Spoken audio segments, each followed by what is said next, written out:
যে শাবান মাসে মৃত্যুবরণ করেছে, এরকম কি নাই? রমজান মাস আপনার কপালে আসে নাই, তো যেন মৃত্যুবরণ তুমি না করো, রমজানের বরকত যেন তুমি পাও, এই জন্য আল্লাহর কাছে একটা দোয়া করো। সবাই আমার সাথে দোয়াটা পড়েন, আল্লাহুম্মা বারিক লানা ফি রজব ওয়া শাবান ওয়া বাল্লিগনা রমাদান। আল্লাহ রাসূল সাল্লাল্লাহু আলাইহি ওয়াসাল্লাম বললেন যে তোমরা সর্বদাই এই দোয়াটা পাঠ করো। কেন?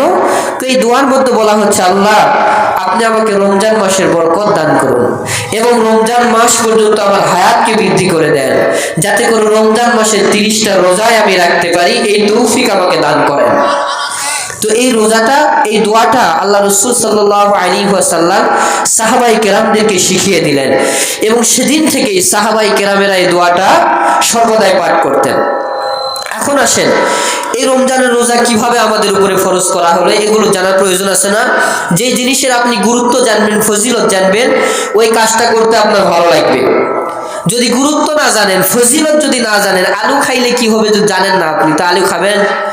মিষ্টি খাইলে এখন তিতো লাগে না মিষ্টি লাগে, এটা আপনি বোঝেন না, তাহলে কি মিষ্টি খাবেন? না মিষ্টির গুণ